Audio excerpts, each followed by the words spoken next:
পুরুলিয়া শহরের মধ্যে অবস্থিত ২০ নম্বর ওয়ার্ডের ১০-এর বাঁধ একটি পরিচিত নাম। প্রত্যেকেরই কানে কানে শোনা যায় ১০-এর বাঁধের মোড়, কিন্তু দেখা যায়নি সেই বাঁধ।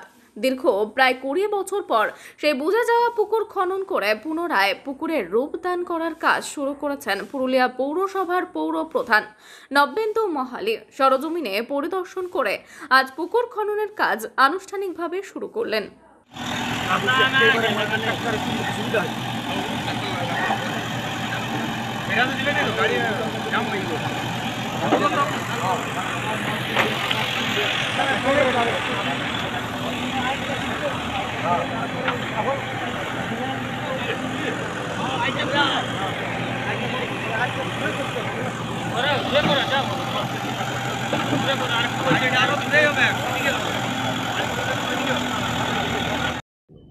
পুরুলিয়া শহরের বুকে ২০ নম্বর ওয়ার্ডের অন্তর্গত ১০-এর বাঁধ একটা অতি প্রাচীন পুকুর এই এলাকায়, যেটা বিভিন্ন কারণবশত বুঝে গিয়েছিল।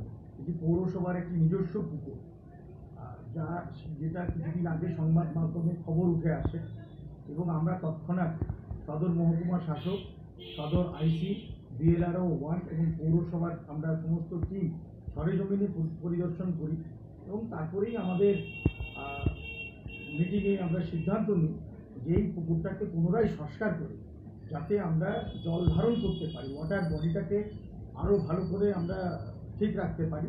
আর সেই উদ্যোগটা হলো আজকে আনুষ্ঠানিকভাবে আমরা 11টার সময় আমরা জেসিবি দিয়ে এলাকায় কাজ শুরু করলাম। ওখানে গাছপালা, ঝোপ জঙ্গল দিয়ে যে বুঝে যাওয়া অংশ, সেই বুঝে যাওয়া অংশটাকে পুনরুদ্ধার করে যাতে আবার স্বমহিমায় ১০-এর বাঁধ আসে, তার উদ্যোগ হলো পৌরসভার পক্ষ থেকে।